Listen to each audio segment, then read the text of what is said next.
And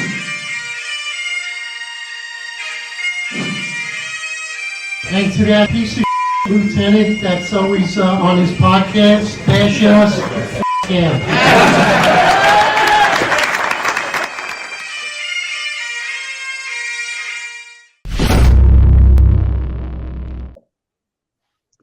All right, everybody. Welcome to New York's finest, retired and unfiltered podcast. I'm Eric Dibb, your most complained cop, NYPD. This is the 265 Police Live Series. We got a great podcast for you. It's now September 12th, 2023. It's one day past September 11th. We're here to do a tribute. We didn't actually record on September 11th. It's a day of silence to commemorate 9/11, of course. Along with me is John McCarry, retired lieutenant, the founder and the co-host of the podcast. John, how you doing, my brother? Great shirt as always. We the people pour the finest. Friends of New York's finest, retired and unfiltered podcast. And along with me is Paul Manicone, who does the video production for our podcast. You can find him at Just Right PD. He's got great videos, great shorts, the stuff that he does on the national level. Definitely different angles, not just policing. Paul, how you doing, of course? What's up, guys? Thank you for having me again. Outstanding. Listen, 9/11 is near and dear to all of us. We all have great stories about 9/11. So let's open this up. John, tell us where and exactly, because we know everyone remembers. So where were you on 9/11? What do you remember about it? And let's hear your story. Sure. 9/11, I was going to college in Manhattan, and I was working for a recruitment firm in Manhattan. And I was a recruiter, like getting people jobs. I would walk around the city. Basically, what I would do is look for pretty girls, see if they wanted jobs. I would get their resume, and then I'd black out their resume, send it to all companies. I'd get them set up with interviews, and I'd get paid. I was pretty successful at it. I did pretty good at that. I did that. I started doing that like 19 to 21. So 9/11, morning of 9/11, I had went out the night prior, got hungover. I was supposed to be at work in Midtown. I took the X1 from Staten Island. Unfortunately, the people that I commuted with that lived in my neighborhood, a lot of them worked for Cantor Fitzgerald. So I didn't take the bus that day. I wouldn't have been in the towers. I would have had already been to work in Midtown, but I was hungover. I woke up late. I woke up to my boss calling me after the first plane hit, and he said, "Don't come into work." You know, I woke up like in a panic. I'm like, "Oh man, I'm supposed to be at work," and something I never really did. And I woke up and I'm like, "Oh, I'm sorry, man. I'll be right there. I went out last night." He's like, No. Don't come in. A plane hit the tower. A plane hit the tower. It's bad. It's bad. Don't come in." I was like, No. I'm coming, bro. I'm coming. And he goes, "No, don't come in." He goes, I'll talk to you tomorrow. I'll call you later." And he hung up the phone. And so I was like, you know, in my head, I remember like waking up and thinking that in my head, when he said that, I pictured like a small little personal plane hitting the tower. Yep. So I was kind of confused. As to what happened. I still lived with my father at the time. I rented an apartment downstairs from him. I go to see him, and he's sitting there cleaning his guns. And I thought that it was, you know, it wasn't unlike my father. My father was a Vietnam veteran. You know, he was a rough guy. He's shot, stabbed, anything you could think of. He was always fighting. So everything was a threat to him. And I just remember thinking that he was nuts. And he goes, "I think that we're under attack." And I'm like, whatever. You know, that's my father. That's who he always was. Everything was always a threat. Everybody was a threat, even people that weren't threats. So I didn't really think much of it. I grabbed coffee. I went and sat on my stoop. I saw the smoke coming up. I walked back inside, and as soon as I walked inside, the second plane hit the tower, and then I was like, "Holy shit!" Wow. And my father was like, basically, you know, he was basically like, you know, "Listen," he goes, "We got to find out where your sisters are," and then he wanted me to go get my sister wherever I had to go, and he goes, "And then get back here, and if people start coming, we're gonna sit up on the roof and pick them off." And that was my 9/11 experience, where I was like, "Holy shit, we're under attack." And that's definitely something that I never thought would happen in this country ever. So I would say that was the day that my bubble burst. Wow. Did you see the towers fall, John, from your stoop, from your porch? So you could see like the Verrazano Bridge, and I could see the smoke from the towers. If I went upstairs on my third floor of my house, I could see clearly. But I wasn't on my third floor. I was on my second floor. But from my front porch, I could see the smoke. And after the second plane hit, I was kind of in, a state of adrenaline, like what's going on? Like, what's next? What do we do? And so I actually watched the towers fall on television. Crazy. It's crazy, right? Go ahead, Eric. Sorry. No problem. It's interesting, John, because we've had similar paths, right? We both got on the police department young, but what's even more interesting, because we didn't actually speak about this, and you actually just tell me this, you were recruiting at the time that 9/11 happened, and I was actually doing the same thing. I was working as recruiters' assistants for the Marine Corps at that time, and I was on Bay Street in Staten Island, which anybody knows is about a block and a half walking distance from the Staten Island ferry.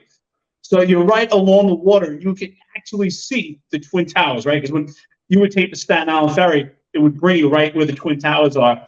And so at the time, I was actually in my dress uniform, working, doing recruiting. I was 21 years old. I used to love doing recruiting. I would go to schools and recruit, or would go to colleges and wear our uniforms and try to impress girls at the time. So, but here, the world had changed. At first, when we started to see the smoke and the first plane hit, no one knew actually what happened, and we just thought it was some type of disaster or a complete accident, right? Until the second tower was hit by the second plane. And at that point, I remember speaking to the recruiter, and once we started to get more information and realized we're under attack, like looking down at the uniform, realizing probably won't be doing recruiting much longer. This is for real. So I'll never forget that. And at the time, also, there was a friend of mine in Staten Island. His father actually worked on the 105th floor. So unfortunately, we had later found out he was at work that day, and unfortunately didn't make it home. So I mean, everyone was touched by this. Yeah. Police, firemen, military, civilians, everyone was touched by this. We'll never forget it. And that's why I say this is a great tribute. And ultimately, we talk about then and now. So, Paul, please give us your story. I mean, we all got one. I don't want to, keep going on to it, because we've all heard about where everybody's been on 9/11, but we all have our own unique stories.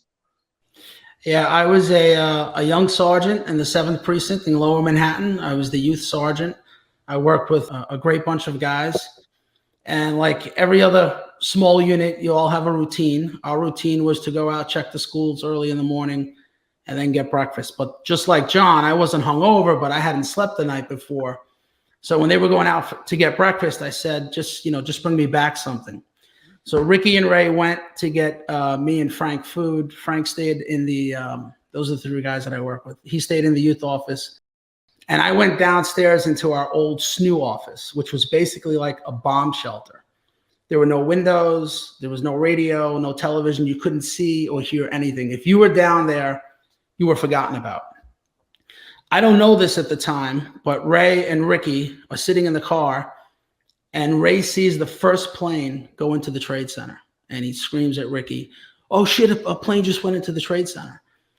So Ricky, of course, if you know Ricky, he's like, "We got to go get Paul. We got to go get Paul." And Ray's like, "He'll come. He'll meet us. Believe me, everyone's going to be there." So they drove to the site. I'm in the hole. I'm oblivious. I have no idea what's going on. In fact, I remember thinking, where's my food? Where are these guys? So I called the youth office to see, to ask if they got back. And Frank, who was in the office, didn't answer, which I thought was weird. So I figured I was bored, right? While all this was going on, unfortunately, I called my home answering machine just to check my messages. And there was a message on there from an old friend who had moved to Chicago. And her message said, "I heard a plane flew into the Trade Center. I know you work in Lower Manhattan. I just want to make sure you're okay." So I said, "Oh, wow." So I go upstairs. I go to the youth office. The desk is to my left. They can't see me. I can't see them. It's chaos over there. But again, I don't even know. I go into the youth office. It's empty. I go on AOL.com, and I see the smoke coming out of the towers. I still thought at that point, just like you guys did, we thought it was probably a mistake from a pilot. He hit the building accidentally. Nobody thought it was a jetliner, at least at first. So I go to the desk, and the lieutenant tells me, Paul, a plane hit the Trade Center, suit up, because I was in civilian clothes. So I go upstairs, and I saw a lot of people, like, the house mice that stay inside. Those are the people that don't go on patrol. They were all in uniform, which was weird. And I go upstairs to suit up. I come back down, and it's even worse. Everyone's in uniform. There's a cop at the desk who's hysterically crying. I asked, what happened to him? Apparently, where he was parked, a jumper landed on his RMP in the back windshield.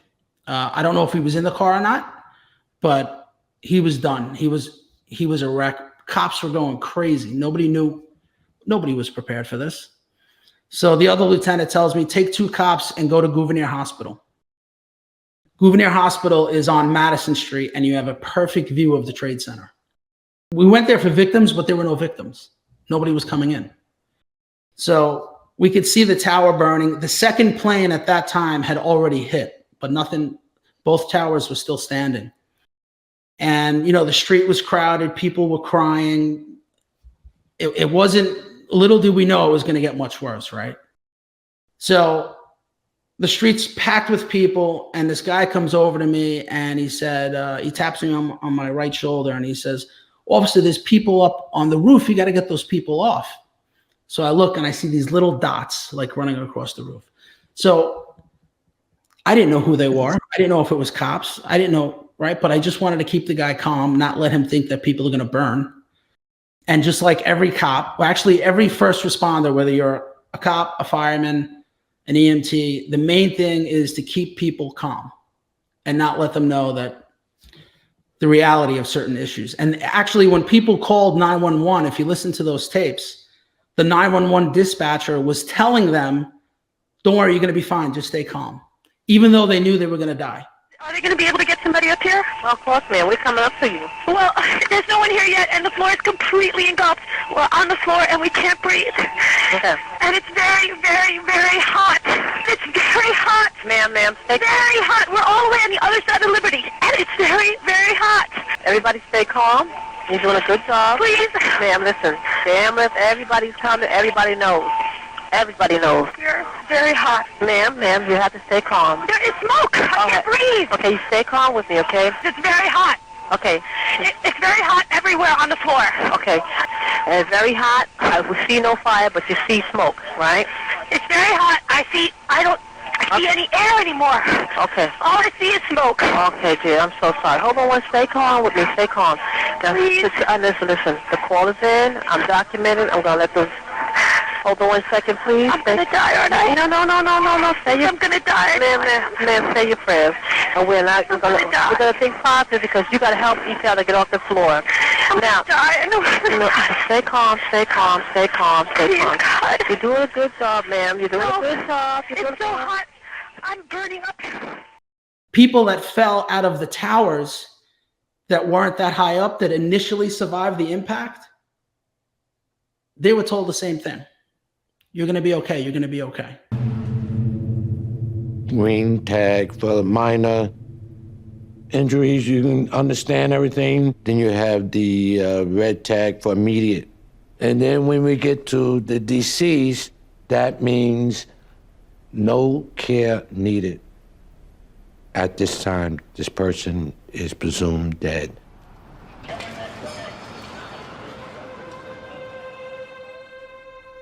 So going past, you just rip the tags off and left deceased, until I ran into that one person. I put deceased, which is a black tag. And she says, I'm not dead. Call my daughter. But she didn't know what I knew, and she didn't see what I seen. Her head did not hit the ground, or I couldn't see that the head was, because the hair was still intact. She looked like an office personnel. She looked like maybe a woman that was on the plane. And her makeup. But what I saw below the torso was complete, crushed, disfigured. Meant.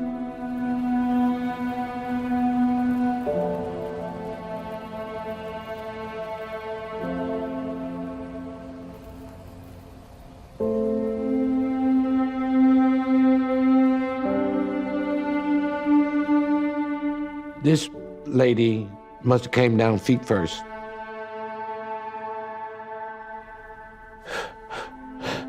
You can't take, stop, I'm not dead. I could have done something immediately to help her, but I was panicking myself. I was dealing with death myself. Even though I did not fear death, or I wasn't thinking about death, but I saw death, and I saw death, and I saw death, and I told her she would not survive another couple of minutes. So I lied. I said, "You're okay. This is preliminary. This is just..." I meant to react. I tore the wrong thing off. Relax. They're coming. Don't worry about what I just did. I had to go conscious about what I was saying, and that I was lying, but I wasn't lying in the fact of her condition. I was lying in the fact that I did think she was dead. So with that in mind, I turned to this guy to tell him, no, that's just us. Those are cops and firemen up there. And when I turned to tell him that, I see his jaw open, his mouth opens, his jaw drops. And my friend Mike grabs me and starts screaming, "Paulie, it's falling, it's fucking falling." I turned around and it was insane to just watch that tower come down. Obviously, we thought we just watched 30,000 people die. We had no idea. We're thinking 110 stories, multiple people in each office, plus the people on the ground. But I was thinking, where are my friends that I normally work with? I had no contact with them. After a while, we realized that we weren't doing anything at the hospital. We had no RMP. So Mike says, "I'm going to go get my pickup truck. Let's go to the site. Let's go see if we can help them." And he did. And we could only go as far as like court. Once we got close, it was just burned cars stuck in traffic. You couldn't go anymore. So we said, let's try and get out and go on foot. And we couldn't do it. We got maybe 5 feet from the truck. And it wasn't just the dust, that you were breathing in that you had to worry about. It felt like it was a sandstorm. You were just pelted with all of this debris. And we got about 5 feet from the truck, and I couldn't see Mike anymore. And I said, "Mike, where are you? And he says, I'm right here. And he put his hand on my shoulder, but it was so thick, I couldn't see him standing right next to me. So we saw other cops running, other rescue personnel. They were saying, "Get out, get out, get out." Mike says that he heard aviation say over the radio just before it fell, "Be advised, the tower is leaning." But I didn't hear that. And I could only imagine if I didn't hear that and I was so far away, people on the ground that were right underneath it didn't hear it either. So at that point, we decided we had no choice. We had to leave. And we were able to get our truck out of there and go back to the hospital and wait. But again, there weren't a lot of victims. Most of the people died. It was something you're never going to forget. But either way, we had to turn around and come back. And that was heartbreaking for us because we knew our friends were there and we wanted to help, but you physically couldn't move any further. And we had to turn around. Listen, all of us have amazing stories.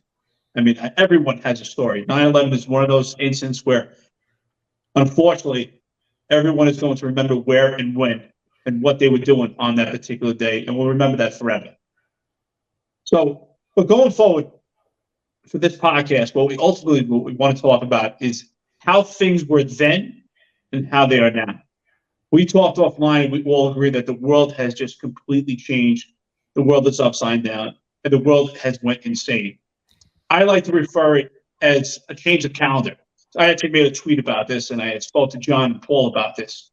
And I feel that it's almost a correlation to BC in comparison to AD. When I talk about BC, before Christ, and Anno Domini. So for anyone that's very religious out there, I'm not trying to offend you, but what I mean about that, it's almost like a change of calendar. I think that 9/11 could be day one for our new calendar right now in comparison to prior to then, because the world has completely changed. John, you and I spoke about this.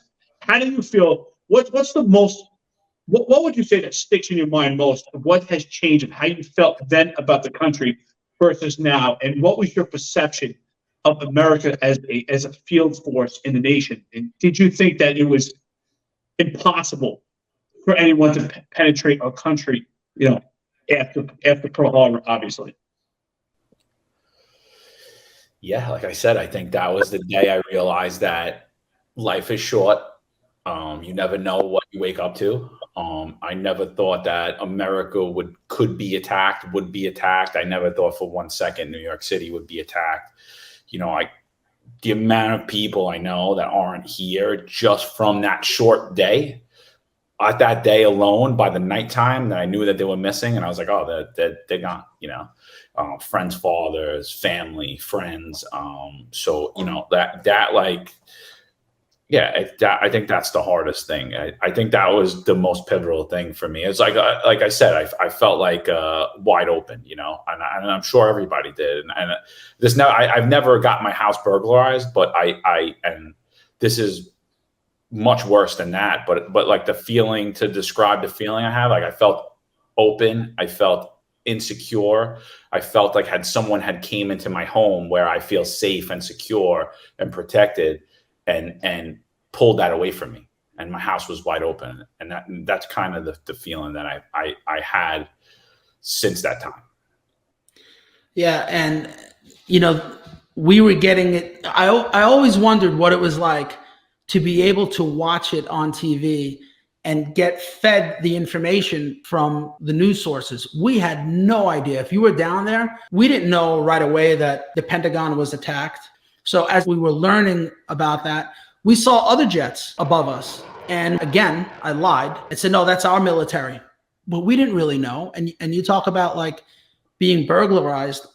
I felt so like, wow, we're really vulnerable. Everybody thinks like, oh, the government won't let that happen.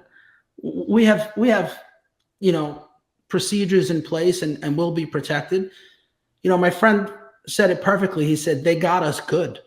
They got us sleeping in every possible way. They didn't use a missile. They used planes and not just planes, but planes loaded with passengers. And if you listen to those tapes of what people on those planes went through, it'll break your heart. Ong says his sister's last words during a phone call to report the hijacking reflects her courage and poise. The cockpit's not answering. Somebody's stabbed in business class. And I think there's mace that we can't breathe. I don't know. I think we're getting hijacked. Betty remained on the phone for 23 minutes, providing critical information until the plane crashed into the World Trade Center. The 9/11 Commission declared her a national hero. Our number one has been stabbed, and our 5 has been stabbed. Can anybody get up to the cockpit? We can't even get into the cockpit. We don't know who's up there. Her last words were, "Pray for us." But yeah, we thought like, what's next? And going forward, right after that, once you started getting the numbers of the fatalities, and the World Trade Center was just under 3,000. I remember when we started playing sports again, and everybody was thinking like, wow, if there was something to happen here, like Shea Stadium right after 9/11, you could wipe out 50,000. And people were looking to us, and we didn't know. Who's going to know? Our chiefs? Like, nobody really knew. Everybody was in the dark, from the cop on the beat to the mayor to the president. Nobody really knew what was going to happen, and that was what was also scary, because we were worried about what's next. It's quite interesting. At the time, I was in the Marines, and I was doing recruiting. And we would always get history lessons in the Marines. The Marines, it takes pride in talking about Marine Corps history and also about terrorism. And we'd always learn about how to identify a terrorist, what the observation skills, sort of like the police department, what to look for to identify a terrorist and things like that. And this is way back in 99 when I joined the Marine Corps, 99 and 2000, talking about terrorism pre 9/11. And at the time, obviously, we're aware of what happened in 1993. The result of the bombing was catastrophic. It tore a crater half a football field in the belly of the Trade Center. That explosion destroyed the tower's operating systems, cut off electricity, blasted cars and walls. It sent smoke up through offices and left 6 people dead and more than 1,000 injured. 6 people were convicted in the bombing and the towers were fixed, only to be destroyed 8 years later in 9/11, an event that often overshadows the devastation of 1993. I would say, as a Marine, you learn the history of the Marines that were attacked in Beirut. We lost a substantial amount of Marines. It was a crazy incident. And we hear about these incidents that would happen around the world as Marines that you learn about, but you never thought it would actually happen in America. Obviously, we were aware about Pearl Harbor. I've had great uncles that were at Pearl Harbor that survived it, and they would tell me the stories. They actually told me not to go to the Marine Corps because they were in the Navy, and I completely went against it. But with that being said, I was just completely shocked by it. But one thing also I'd like to say that is a complete change, and this is just what's on the surface, is just the actual landscape of New York, right? Mayor Adams likes to talk about New York being a brand and an image. But when we think about the image of an old postcard of New York City, you would see those iconic Twin Towers. And if you looked at a postcard today, it would be a different picture. So just that alone, the landscape has changed. And what else has changed? And John, you and I are talking about this. I love you to reflect on this, is the Patriot Act. So what I'd like to say is, right, the Patriot Act really changed everything because it permeated into something that we never thought it would become. John, what was your impression of the Patriot Act when it came out? What was your perception? Did you think it was something good? Did you stand by it? I think most people did. But what was your take on it? You know, you're a real smart guy when it comes to politics and your perspective on things. What did you think about it at the time? You know, I was a young kid. I was all for it. You know, I said, I don't do anything wrong. You know, why do I care if the government listens to my phone? I'm not a terrorist. Why do I care? You know, we're out here to get terrorists. You know, like these people are trying to kill us and destroy our way of life. Never thinking about, I didn't know the statements. I'm not going to lie. I didn't know, you know, I didn't know the true intentions of the founding of this country, you know, and the basis of how you can't give up liberty to have safety. And if you give up liberty, you wind up giving away your liberty and still not having safety, because safety in reality, to me now as an adult, as a man, and you know, I felt like this for a long time, you know, but safety to me is an illusion. It's not real. Nobody's safe. There's no such thing as safe. You're never safe. I don't care if you own a pizzeria. I don't care what your job is. I don't care what you do. You're never safe. You're in places that are safer, but your next breath might be your last one. So at the end of the day, our nation has a constitution, the United States Constitution, and that's what makes us uniquely different from every other nation that's ever been created on the earth, is that we believe in individual liberty, and that those individual liberties hold true in pandemics, in terrorist attacks, in moments of time, in anything. And I was a young, dumb kid, and I was all for the Patriot Act, and I said, who cares? And I don't feel like that anymore. Yeah, same thing. Same thing, John. Let them listen to me. I don't care. Plus, being in law enforcement at the time, I was always looking at it from the angle like, well, we need more tools. How could you allow this to happen? Where was our government? Nobody could figure this out. Where's the intel? Nobody knew that, you know, with all the stuff going on, nobody knew that this could have happened, because they were planning this for years. But the Constitution and our freedoms is one of the reasons why these other countries hate us. They hate America. Unfortunately for Americans, a lot of those things are being withered away. and they talk all the time about amending the Constitution, and the climate certainly has changed, not just from how they treat police now and how cops are treated, but how civilians, how Americans are treated. They're turning a lot of their stuff that they're supposed to be using to protect Americans, they're turning them inward to monitor the good people. But you got people burning cities down, burning police precincts, and nothing happens. You have those 2 lawyers throwing Molotov cocktails at police. They got a year in jail. And they're going to be out. They're not going to do a full year. So the climate changed where we no longer go after real criminals. And the Patriot Act and the NSA and all that other stuff, they're still being used, but the government has turned them inward. And it's infuriating. Yeah, unfortunately, the resources and the tools that we have to monitor outside sources that could potentially hurt America have been sources that eat us from within. And even back then, like John said, I was 21 years old when the plane attacked on 9/11, and at the time, I didn't really understand politics in the manner that I do now. I understood legislation, executive body. I understood how this country was built. I took pride, especially being a Marine, and also I was a history major in college. But I never really got into the depth of really understanding politics and how it actually affects us. Even as a Marine, I think it took for granted our freedom and understanding how politics can be, I guess you could say, weaponized to actually hurt us from within. That there's actually people in this country that want to bring it down. It's just disappointing. But what I think is so impressive sometimes that we actually reflect on, especially as a history major, that when this Constitution was created, that our forefathers were so intelligent that they understood the magnitude of people, even without technology then, right? And the resources that they didn't have, they understood people, right? John, I think it's so iconic that you're wearing this shirt right now. It says, "We the people," right? We the people. That's one thing, no matter how much technology we have, people, and they understood back then that people have demonic views.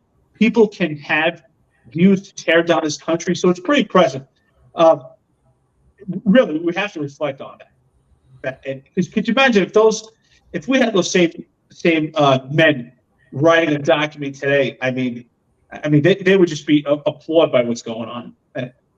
They would say, "Where's the courage? Where's the men? Where's the leadership?" Because that's what this country thrived on. Yeah.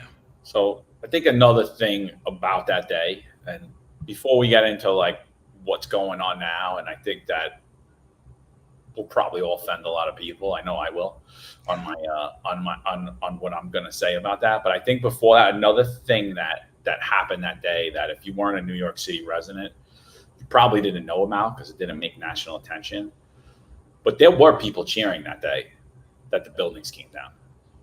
There were people cheering. There were attacks against Muslim groups that were completely uncalled for. There were attacks against groups that aren't even Muslim, that are Sikh, that are other things. I witnessed one myself, and I actually broke it up on the corner of my neighborhood on Slater Boulevard and Highland Boulevard. There was a gas station owner, Harry. Harry's an Indian guy. He's a Sikh. Sheik. I don't know if I'm saying it correctly, but he's not Muslim. But all the kids in the neighborhood started to go after Harry, and I just happened to be there. And I was like, "Whoa, whoa!" And he's like, "John, help me!" And I chased all the kids away. And I was like, "This guy's not even like, what are you doing? Like, he's not. He didn't blow up the buildings. Like, what are you doing?" And so for like all the and they were just young, dumb kids, but it was a lot of the fear from what they heard on social media. We're being attacked by, not on social media. Social media didn't exist, from the mainstream media. Social media wasn't around. It was a lot of fear. So there was different groups, right? And there were hate on both sides. There were hate from Muslim groups, and there were hate towards Muslim groups, and there was hate towards other people. But I think overall, it could have been complete chaos. But after that first night, there wasn't. Everybody came together. And that's something that nobody really reflects on. You know, they say this country's a racist country. It hates Muslims. It hates black people. It hates anybody that's not American. And I don't believe that at all. I believe that, you know, this country stood up for everybody that's ever been oppressed in the world. And we still do till today.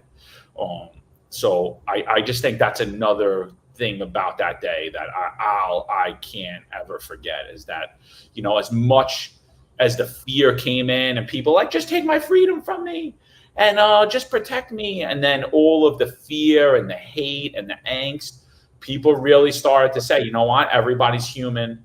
There's good and bad in everybody. But overall, this nation is a great nation.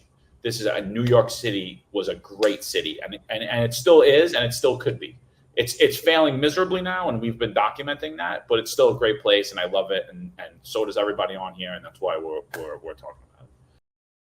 Yeah, the climate has changed, certainly. You mentioned the founding fathers and how they would feel today. I could tell you another person who would be turning over in their grave right now is Dr. King.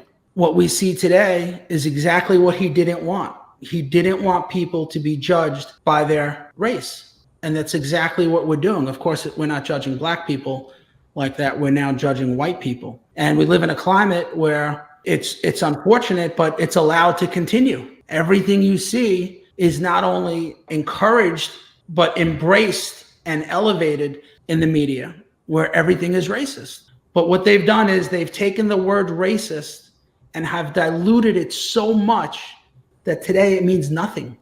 Because if everyone's a racist, then nobody's a racist. I mean, you're talking about, we have racist trees, milk is racist, telling time is racist, math is racist. When you do stuff like that, you've ruined his message. Everything that Dr. King fought for, you just flush down the toilet. And I feel like, where are the real leaders? This is the best country the world has ever seen. Nobody has had more power and abused it less than the United States of America. And one of the things that we did have was we bonded together, not because we were a certain party or a certain ethnicity. We bonded together as Americans. When we went back, we worked probably to midnight that night, and we were told we had to be back at 4 a.m. We went there. There was no power in Lower Manhattan. Everything was dark.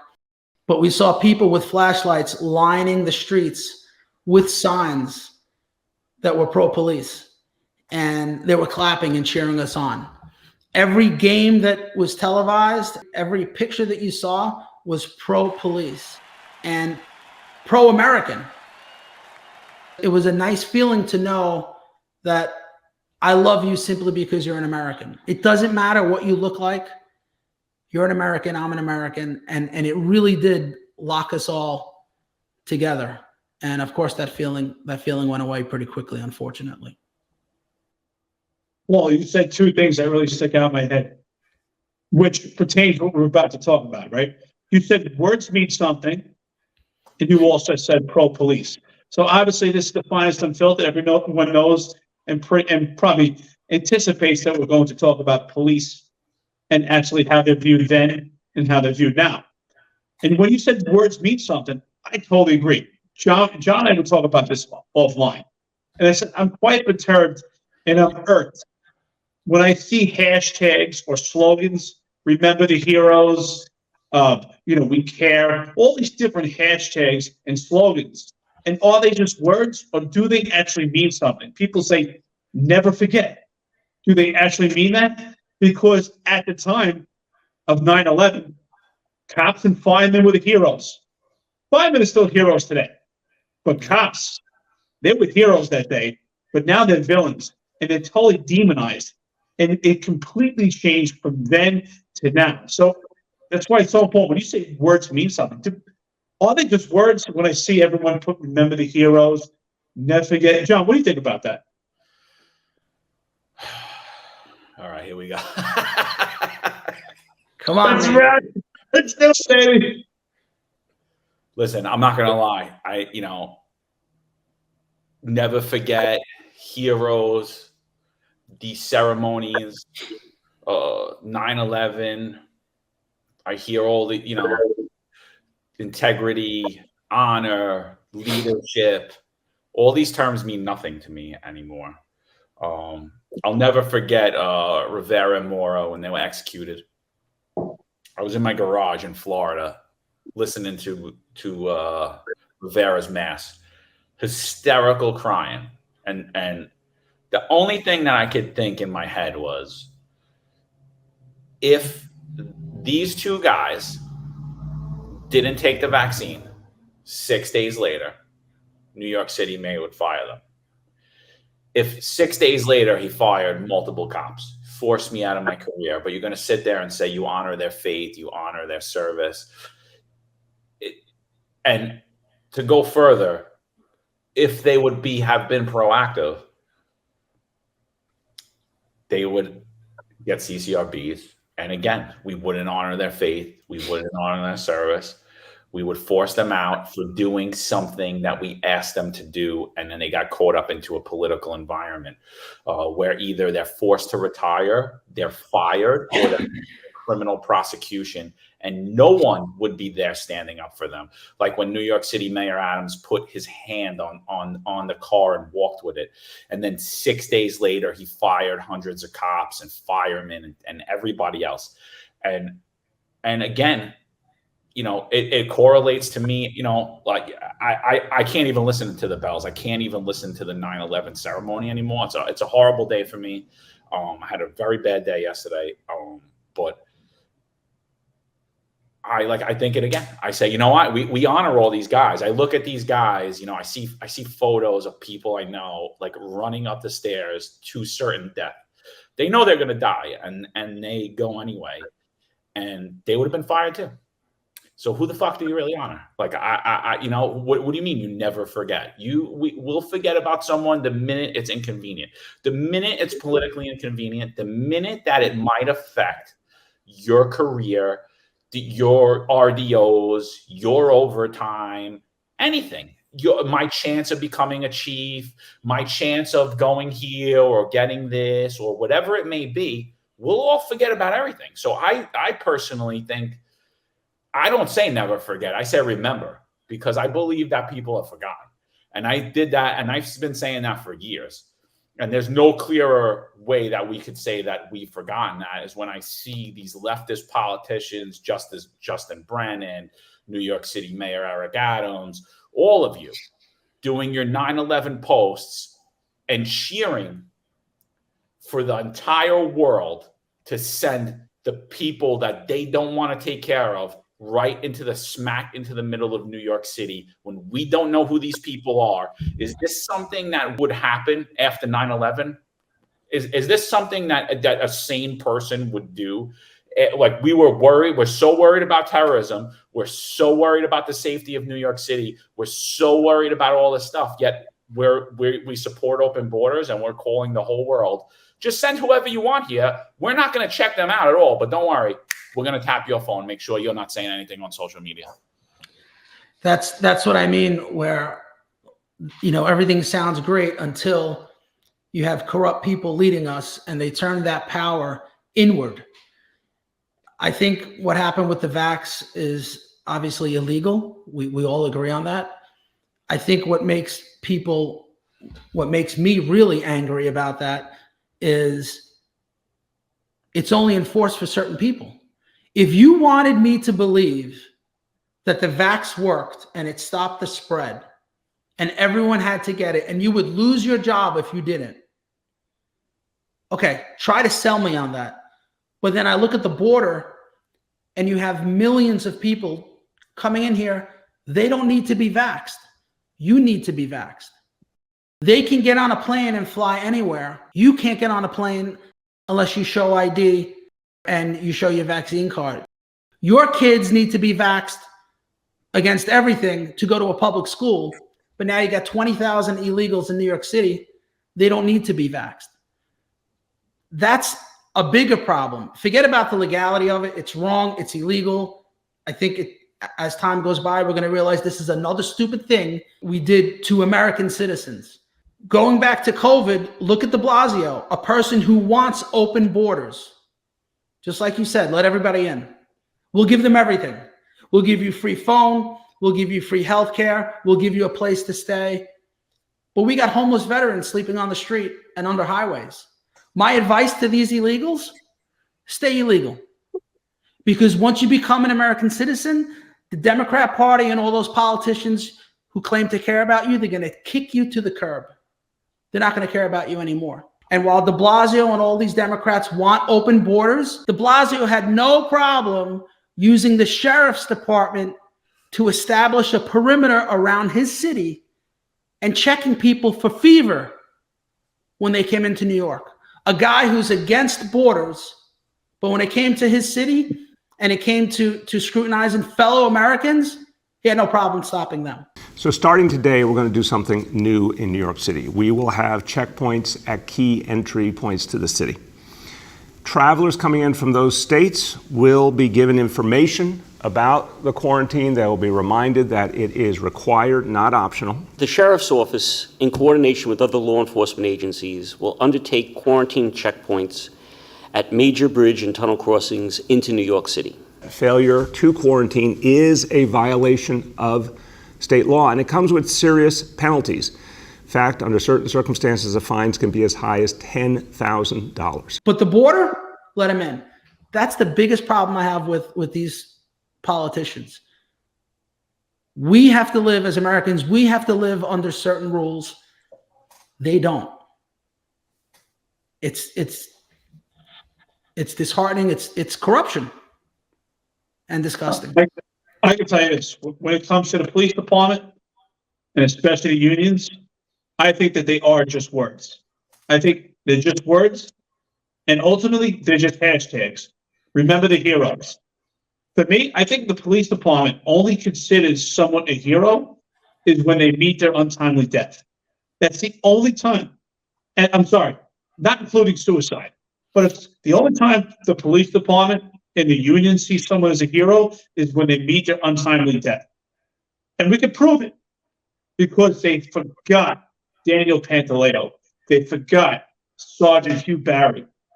There's a long list of cops. And you know what? Our newest sergeant that is facing potential termination, fighting for his life and potential freedom right now, Sergeant Duran, he's been forgotten already. Yeah. And the only time that anyone cares about you, and it's momentarily because this job and people have short-term memories, is when someone meets an untimely death, and they sure forget rather quickly. And that's my message to everyone out there. Don't be a hero. Do your job, keep your head on a swivel, but don't be a hero. Because if you ask me, every cop, every fireman, every nurse, every teacher, every service member, every day that they go to work to perform their job, they are a hero. And as a woman, they're a heroine. Everyone. It's unfortunate when someone meets an untimely death. But John says it all the time. Well, Paul, you've said it too. I say it sometimes. I agree. The only time they care is when someone dies. And the union absolutely doesn't care. Because if they did, they would set the example and they would put their uniforms on and they would go out in the street and they would test the body cameras that they don't have to wear. They would test and see what does it feel like to have to distribute these business cards. They would test what does it feel like to actually have to do police work in this environment where you're not considered a hero as you were in 9/11, right? Most of these guys that are in the union have been around a long time. Some of them probably did police work during 9/11, but it was a complete different time. There were no body cameras. Cops didn't carry tasers. They didn't distribute business cards. The world was completely different than it is now. I'd like to also talk about, right, what's interesting, right, not to go completely in politics if you're in favor or not, but Rudy Giuliani was talked about with praise. And as you know, he was the hero mayor at the time when he spoke at Ground Zero. And now he's just completely villainized. John, what do you think about that? How it's just completely changed. If he made those same statements now that he did then, what would be the appearance? What would people say? Oh, you know it. He's a racist. He hates immigrants. He hates, I mean, we're supporting terrorists. We're supporting terrorists coming into the country. We're supporting enemies sending spies into this country. We're supporting people passing carriers into this country, openly free to come in with drugs, weapons, whatever you would like. But to say you want a closed border, I mean, still till today, Eric Adams has not said to close the border and that we need a strong border policy. He blames the Trump Republicans. And he's talking about Rudy Giuliani and he's talking about Donald Trump. But really who he's talking about is he's talking about you. He's talking about all of you who believe in this country, who believe in immigration, but believe we should have common sense immigration. All the men and women that you work with, your family members that came here, that struggled to become an American citizen, that had to take tests, that had to learn our language, had to learn how this country was founded, understand the Constitution. Immigrants are probably, and I would always think about when I would meet somebody who came here and became a cop and they came from Poland or they came from Russia. And I was like, wow, this guy's more American than me. This guy has a greater respect and understanding for this country than I do. And I would be embarrassed and ashamed about that because I was like, wow, this country really is a great country. And this guy came here and he had made a better life for him and his family. And we just slapped all of them in the face too. We did. We're slapping them all in the face with all of this. And to watch them on 9/11 sit up there and grandstand, it honestly disgusts me. It does. Yeah. It really does. And it disgusts me even more to watch all of these chiefs and all of these politicians and on both sides of the aisle. I don't even just blame the Democrats. I personally, I have more respect for the Democrats than I do the Republicans. I'm not even gonna lie. At least they tell me. At least they tell me the truth. At least I know where they are. At least they tell me what they want, what they're gonna do. And but to watch everybody sitting up there in dress uniform and pretending like they care, you don't care. If you do care, you don't care enough because you're not willing to push back or talk about any of this, right? It's more important to check my social media because I'm debunking a narrative than it is to make sure that terrorists aren't coming into this country. Me, what am I doing? I'm gonna put an Instagram page I'm gonna put an Instagram meme with the song. That's dangerous, right? But not a terrorist coming in here to blow up this country, kill people, infect people with a disease, right? And it's just exactly what it is. They're making you believe that if you believe in American values, you believe in the United States Constitution, you're the problem. Eric, you were talking about how words matter. You know what word they never seem to mention? And you hear every single person say this. We're a nation of immigrants. We're a nation of immigrants. Are you American Indian? No, so your family came here. They forget that we're a nation of legal immigrants. We don't have a problem with immigration.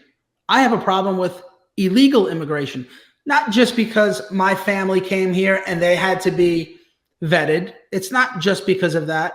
And it's not just because it's unfair to the people who are, they're being jumped. These people are jumping the line and cutting all these people off. Every person, every one of these politicians that say that borders are racist and we don't need a wall, they all go home and they lock their door. What's the purpose of having a front door? It's to keep people out, is it not? What's the purpose of putting up a fence around your house? It's to establish a perimeter and say, this is mine, and I'm not going to let just anyone in here. They all go home and they do that, but when it comes to our country, they want no wall. Nancy Pelosi said, we don't even need any barrier. We could just have grass and mow it. Representatives in the House and senators in that body from the border areas have some serious objection to a wall because they know how detrimental it can be to the community, trade, to all the other aspects of a border. But again, let's sit down and talk this through and see what makes sense, not some commitment to a promise that we're going to build a wall and Mexico's going to pay for it. That's never going to happen. But let's talk about where a more serious structure might be necessary, where fencing will do, where mowing the grass so that people can't be smuggled through the grass. They're going after votes from not just illegal immigrants, but drug addicts. That's why they want to legalize drugs. and felons. If you're a felon, you're definitely going to vote Democrat. They want you to have the right to vote and not have employers even ask about your prior criminal history. They want to make it illegal to ask.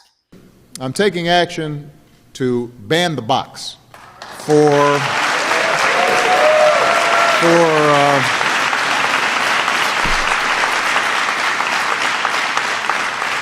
the most competitive jobs at federal agencies. Now, federal government's a big employer, as you know. And like a lot of big employers, on many job applications, there's a box that asks if you have a criminal record. If you answer yes, then a lot of times you're not getting a call back. And we're going to do our part in changing this. The federal government, I believe, should not use criminal history to screen out applicants before we even look at their qualifications. We can't dismiss people out of hand simply because of a mistake that they made in the past. The Democrats don't want you to even be allowed to ask if the person has a criminal history. Now, you've done your time. I get it. I believe that people can change. I want to give them an opportunity. If you did your time, there has to be a reintroduction into society. I believe that.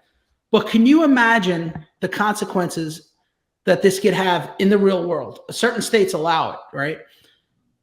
You drop your child off at daycare. You don't want to know if the person taking care of your toddler has done time for molestation, for sexual assault. You put your kid on a school bus. You don't want to know if that bus driver is a heroin addict or got locked up 4 times for DUI. You go to your CPA and you submit your tax return and you give it to the secretary. You don't want to know if that person did time for identity theft, knowing that he or she has all of your information. They institute policies like, John, you say it all the time, pro-criminal, anti-victim. And in the process, they're forgetting about the real victims. And I said this, I think, the first time I was on. We're always hearing about that this is a nation with the highest incarceration rate. We have too many criminals in jail. We have more victims than criminals, because by the time you get caught, if you're in your 30s and you've been, doing this since you're a teenager, how many lives have you ruined? How many people have you robbed, assaulted, and maybe killed? So as many people as there are in prison or have been prosecuted and incarcerated, we have maybe 10 times the amount of people that are actual victims. But again, it's just like they do with the border, go after the innocent, law-abiding Americans, just like they do with the vax, illegal, ignore all the illegals coming in that aren't vetted, that don't even have the MMR vaccine, where my kid couldn't get into public school without it.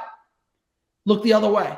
When it comes to Americans, we are put under the microscope, and that's not done with anyone else. And they're proud of it. They're so proud to say that walls are racist, even though they all go home and they lock their windows and shut their doors. Wall is an immorality. It's not who we are as a nation. We're not doing a wall. Does anybody have any doubt that we're not doing a wall? So that's it. Are you worried about backlash? Are you worried about backlash? No, it has nothing to do with politics. It has to do with the wall is an immorality. Biden just charged American taxpayers with $500,000 for his wall. Construction work continues on a barrier surrounding his Delaware beach home. Oh, that's nice. Why? For increased security, of course. And it's going to cost taxpayers $500,000. Brian? Yeah, so I guess walls do work. So it's built around the side of his house. It's going to cost $500,000. I guess taxpayers are picking it up. It's a big white wall. Daily Mail picked it up, took a picture, and I think it's ironic. All of these people have walls, and you all vet who come into your house, but we can't vet who comes into our country.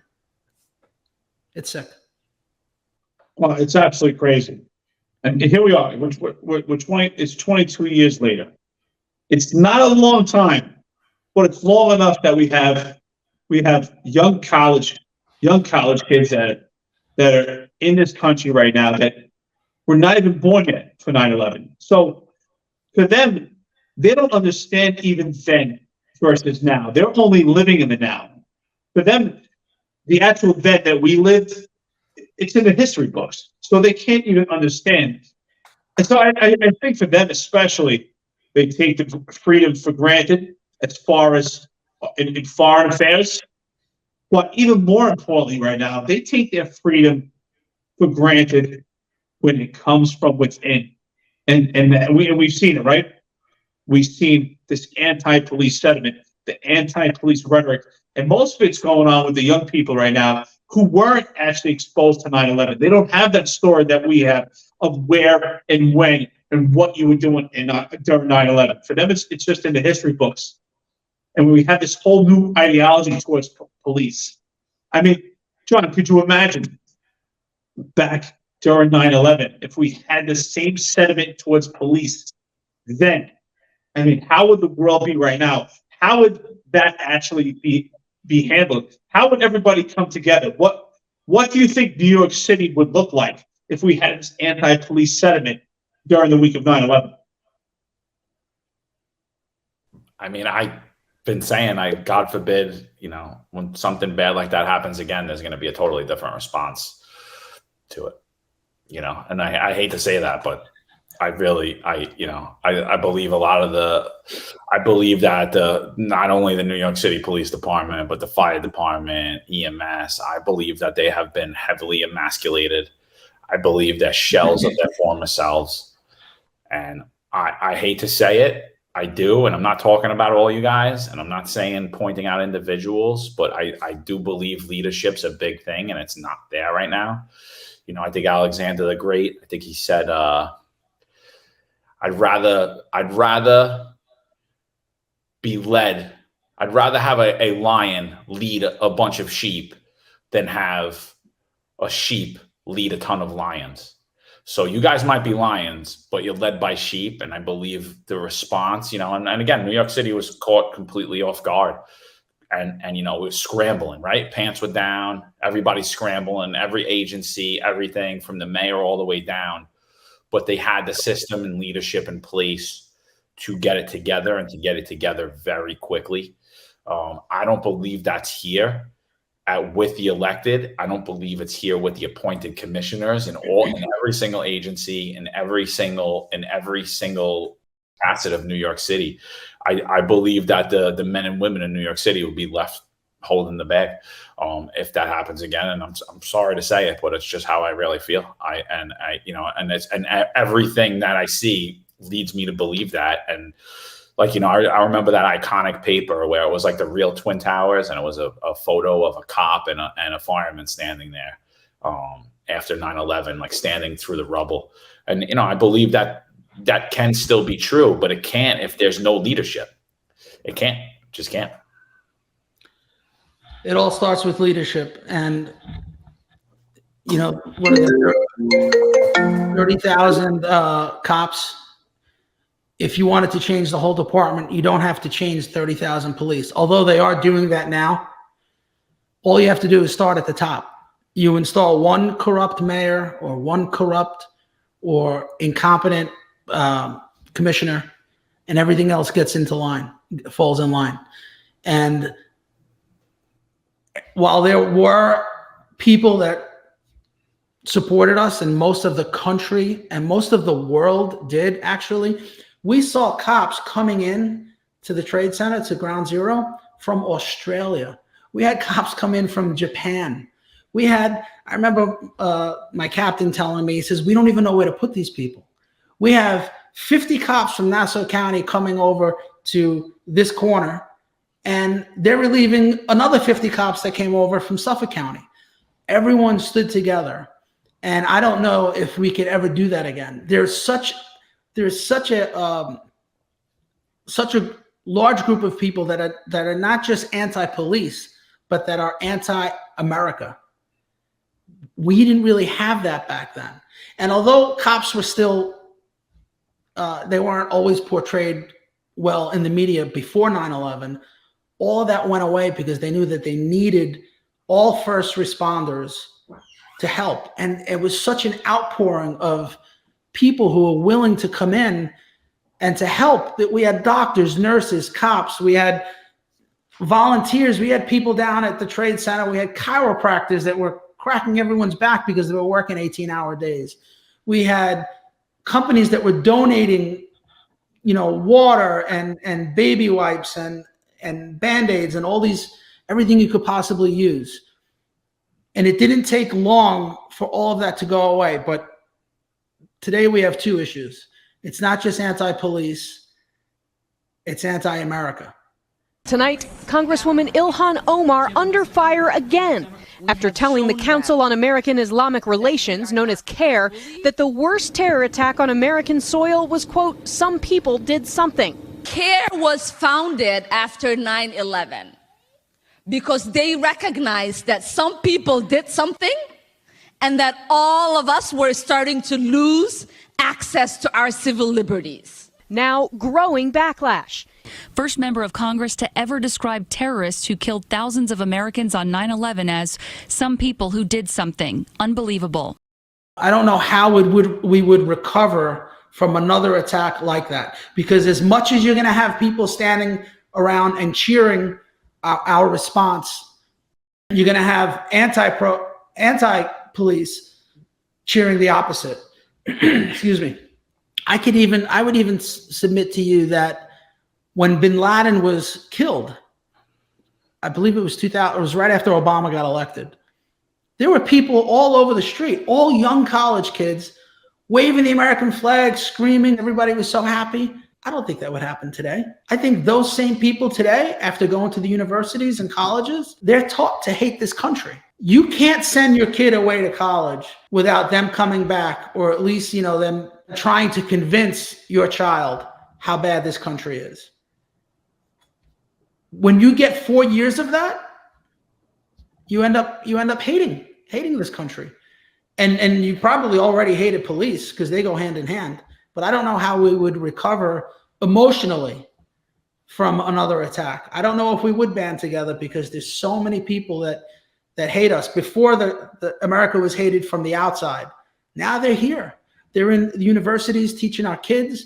They're in medicine. They're in law enforcement. Look at the DAs. Look at these woke DAs who refuse to prosecute thugs. I'm not talking about shoplifting. I'm talking about people that are using guns. Eric, you talked about in the vehicle pursuit video, the guy that discharged a firearm 6 separate times. And when he ended up getting caught, nothing. So I really believe, and it took me a while to get here, I really believe it's not for compassion. They just hate everything we stand for. So they want to let the criminals run wild. They don't care if businesses close down because they lost all their money to shoplifting, but they're the first person to complain if Walmart or a grocery store, a chain, CVS, I know is closing in my neighborhood now, because they come in every night and they clear the shelves. Those people are the first to complain, you're closing your doors because you're racist. Where are we supposed to shop? No, they didn't do it. It's the people in charge. And you wouldn't do that unless you hated the country or the city that you represent. That wasn't like that back then. I'd actually like to talk about two separate thoughts that had aroused from what you guys have said. So first and foremost, you both know I'm a huge advocate for leadership. I blame everything negative on an organization, on leadership, and almost everything that happens in a positive, good nature, I attribute to leadership. You look at any organization, the rise and fall of organizations, and you could just look to the leadership. And I say this, just think about restaurants that you go to. Think about your favorite restaurant. And I could say for me, the most important thing for me when I go to a restaurant, it's important that the food is good and the ambiance, but the most important thing for me is service, right? I enjoy kind people that make you feel welcomed, inviting. It's a place you want to go there again, right? And I think this correlates to the police department. But think about the restaurants you've been to that you like, and some of the wait staff and the management. When you speak to them and you speak to someone that's been a waiter, in a nice place, and they've been there for 20 years, and all the staff has been there forever. That's a great sign, right? And you look at the police department right now, it's completely falling apart. It's mass exodus, and it's a recruitment problem because of the lack of leadership. And then you go to that restaurant, and all the people have been there for years, and they're staying and they're not leaving there. If you have it, speak to the owner or the head manager. I guarantee you, you're going to be met with someone that has great leadership qualities and who's going to be a good person. That's why these people stay there. They're in a good environment, and you would probably meet someone that's also congenial themselves, because the staff is going to be a reflection of the leadership. Trust me, if you go to a restaurant that you're not happy with the service, speak to the owner and speak to the manager. I'm confident. There could be one or two, if there's a problem with one or two, that could be isolated. But if the entire staff is not welcoming and it's not a good staff, look to the leadership. Look to the owner, look to the manager. You're probably going to see the same thing. And that's what's happened with the police department. And that's the comparison from then and now. Then I do believe we had better leaders. We had leaders that actually had some courage when it came to politics, such as the mayor and actually the higher echelon of the police. And second, I want to talk about, I think that we should give praise to our police officers and our firemen, not just as first responders. I think that we should actually start considering police officers and firemen as actual service members. They're actual service members that serve in this country. And we saw it in 9/11, how patriotic cops and firemen were at ground zero, and they acted in the same manner that military would. And I can say that because I know I was a Marine. So I think that on Veterans Day, it should not be just honoring military. It should be honoring police officers and firemen as well. And as someone who served in the military and the police department, I can attest to both. No, I think that's fair. And that's not to say, like, you know, and I don't think any of us are saying, like, there will be leadership amongst the rank and file, right? You'll see acts of heroism amongst the rank and file. You'll see Joe Schmo put the weight of the world on his back. But we're saying overall as an organization, you may be able to affect your command. You may be able to affect the post that you're on.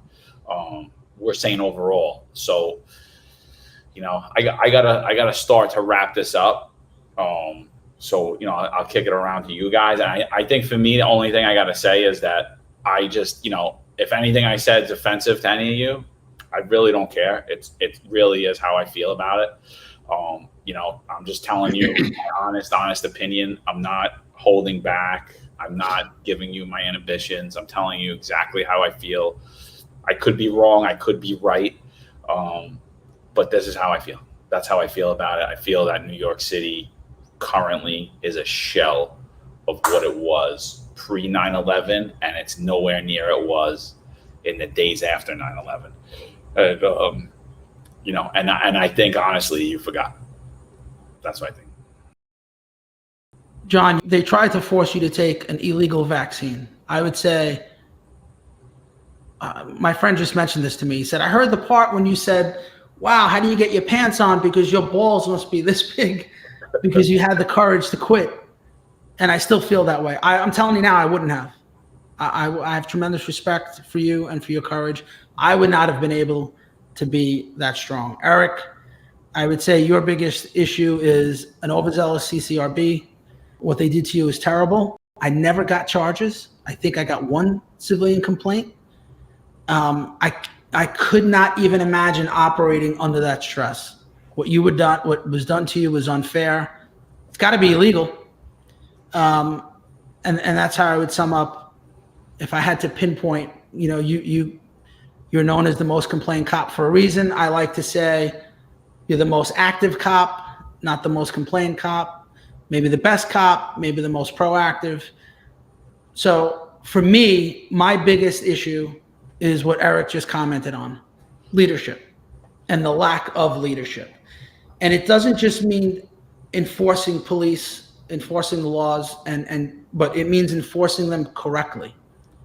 And I'm not for mutiny and I'm not for people to defy orders, but I will say at some point, there has to be a boss or a cop that says, I'm not doing it.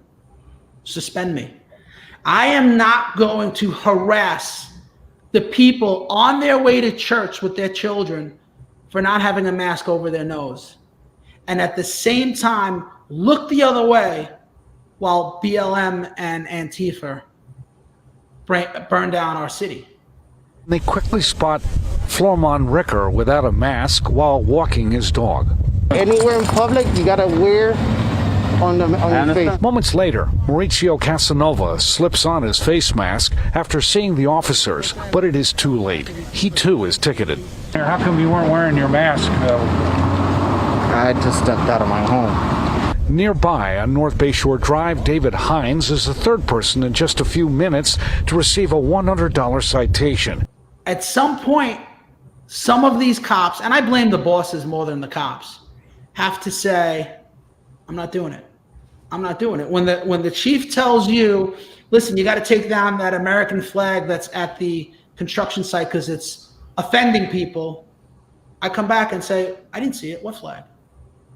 Or the cops upstate were told when the firemen were driving around and they had the flag on the rig, I see the cops pull them over and tell FD, you got to take that flag off. You know what I say? Chief, I didn't see the fire truck. He was gone.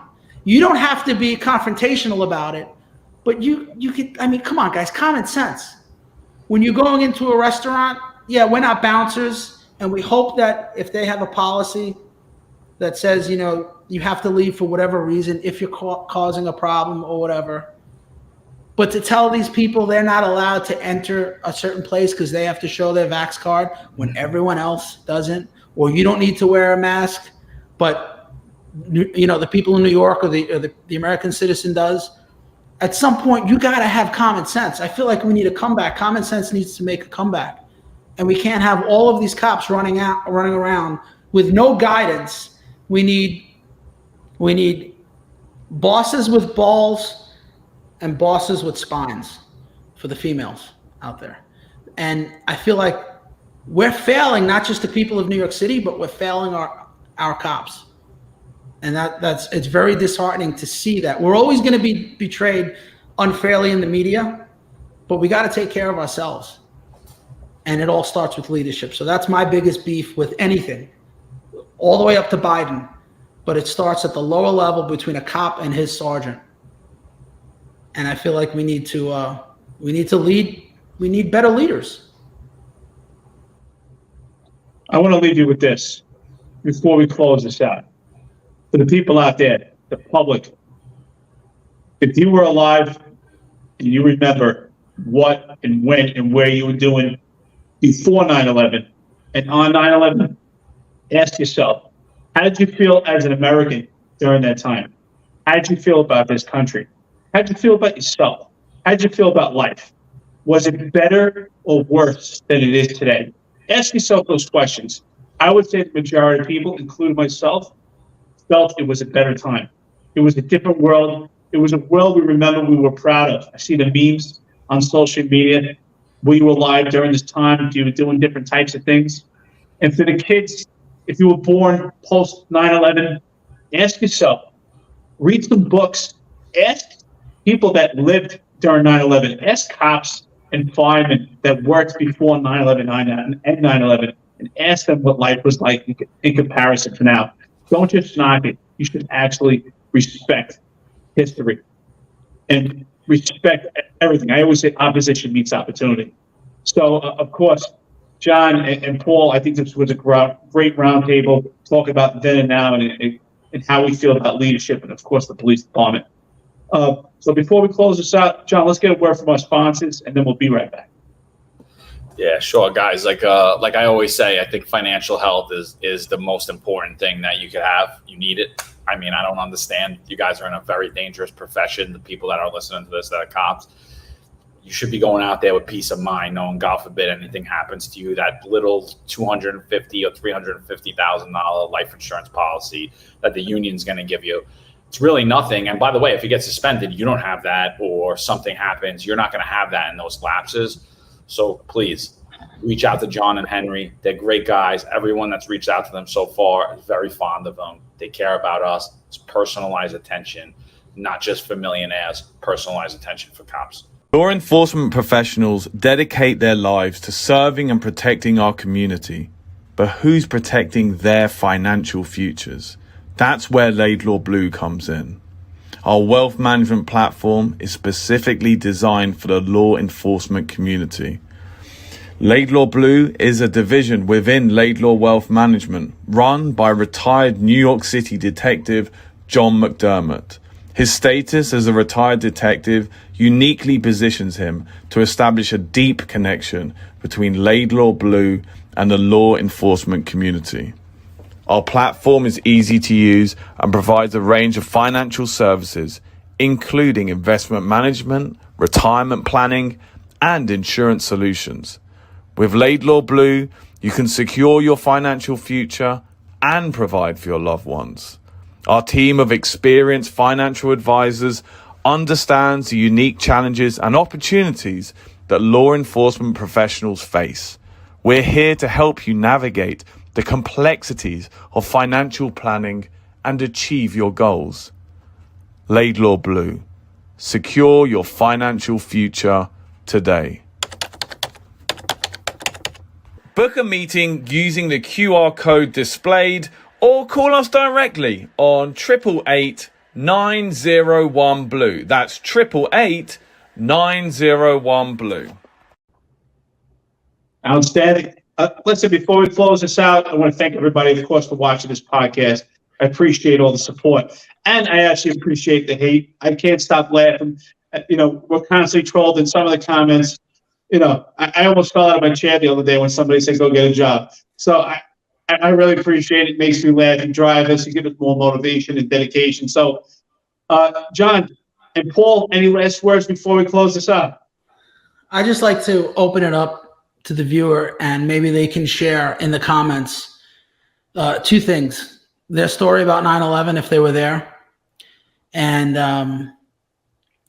the difference between that period of time and the way things are today, with everything, with your fellow Americans, with politicians, with obviously how the police are treated. And for those that are struggling with this, there is help. Please get it. I know that some of the videos I make, people will contact me even from out of state, and they say, thank you. I needed to hear this, or I needed to hear that. So a lot of people have forgotten. We haven't.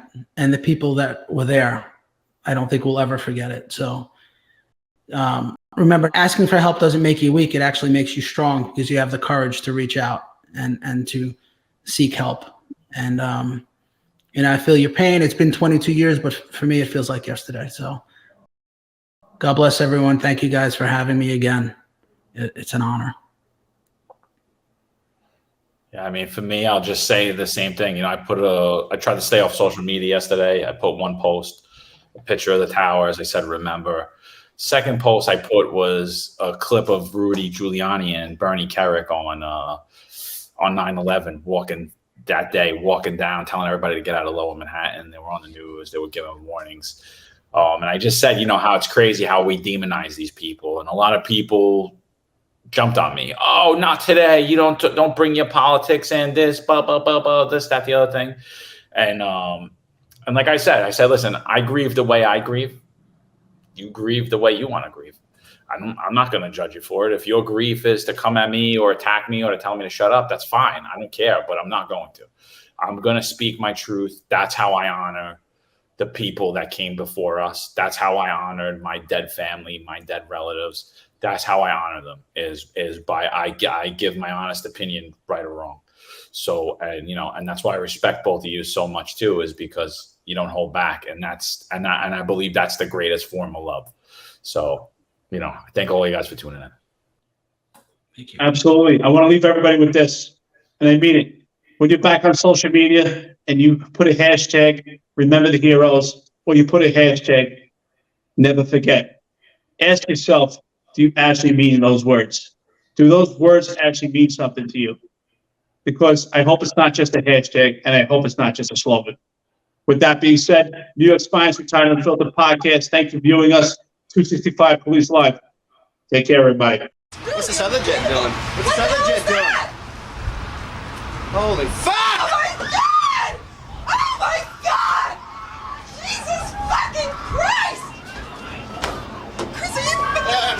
touch it. Oh my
God!